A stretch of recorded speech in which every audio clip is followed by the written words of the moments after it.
आपने कभी सोचा कि प्यार में किसी तीसरे शख्स का आना कब होता है?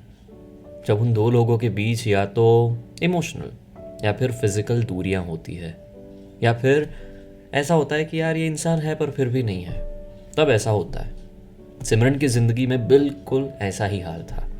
एक तरफ उसको प्यार करने वाला उसका बॉयफ्रेंड दया, जो कि एक बहुत बड़ा गैंगस्टर है, पर उसको बहुत प्यार करता है। मतलब इतना प्यार करता है कि दया के बॉस ने उसको कहा कि तू सिमरन को छोड़ दे, उससे दूर रहे, वो तेरे लिए ठीक नहीं है। पर फिर भी वो अपने बॉस से भिड़ गया और उसके साथ फरार हो गया। वो सिमरन को लेके किसी और देश में चला गया। इतना प्यार। सामने उसी वक्त दया को काम की वजह से किसी और देश में जाना पड़ा, यानी कि अपनी सिमरन अकेली पड़ गई।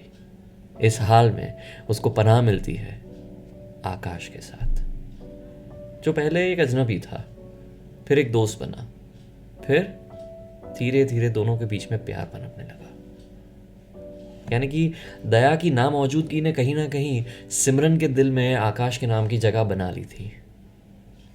जैसे कि आकाश उसके लिए पहले से था, जैसे कि दया उसके लिए था ही नहीं। सब कुछ धीरे धीरे आगे बढ़ने लगा। लम्हा लम्हा दूरी यूं पिघलती है, जाने किस आग में ये शबनम जलती है। पर तभी तभी दया वापस आता है। सिमरन को इस हाल में बहुत गुस्सा देखता है कि ये ऐसा कैसे कर सकती है। माना कि हम दोनों के बीच में बातें नहीं थी, दूरियां थी, पर रिश्ता तो था और मैं वापस आने वाला था, और जबकि मैं आ गया हूं तो यहाँ पे ये चल रहा है। वो इतना गुस्सा हो गया कि उसने आकाश को पीटना शुरू किया। वो इस बात से तो गुस्सा था ही कि वो सिमरन के इतने नज़दीक था, पर वो ज़्यादा शॉक तब हुआ जब सिमरन आकाश को बचाने के लिए दया को ना बोल रही थी कि नहीं उसको मत मारो। अंदर से वो बिखर चुका था, पर फिर भी अपने आप को समेट के वो सिमरन को लेके घर पे वापस आता है और उसको बिठा के कहता है कि सुन, जो भी हुआ उसे भूल जाते हैं।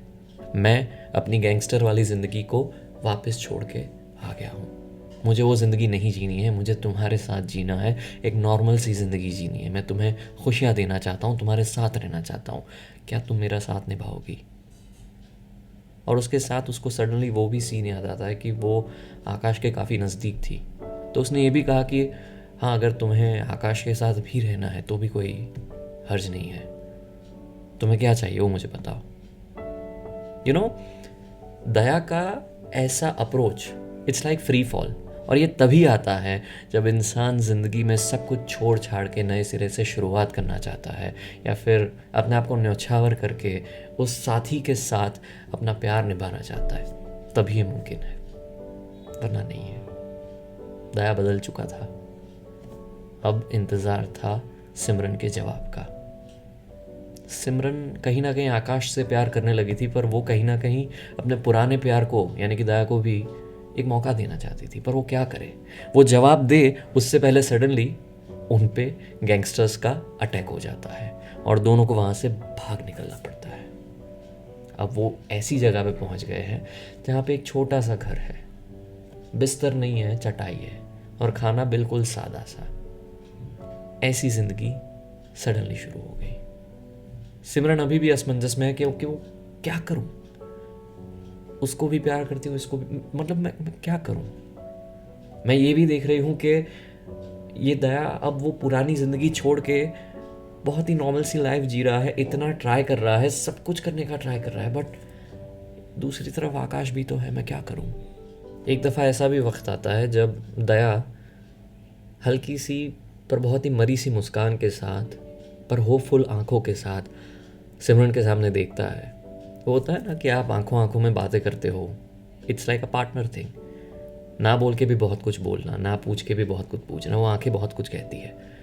तो ही इज़ वेरी होपफुल कि ओके, तुमने अभी तक उस बात का जवाब नहीं दिया है, so what are your thoughts. पर सिमरन की आंखें सब कुछ कह गई।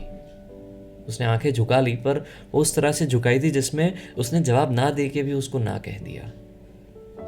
वो होता है ना कि जुबान ना चले तो ठीक है, पर जब आंखों में वो प्यार झलकना बंद हो जाए तो समझो कि रिश्ते का यह झरना अब छलकना भी बंद हो जाए। सिमरन और दया के बीच की ये कहानी बिल्कुल वैसी ही थी। ना जाने कोई कैसी है ये जिंदगानी, जिंदगानी हमारी अधूरी कहानी।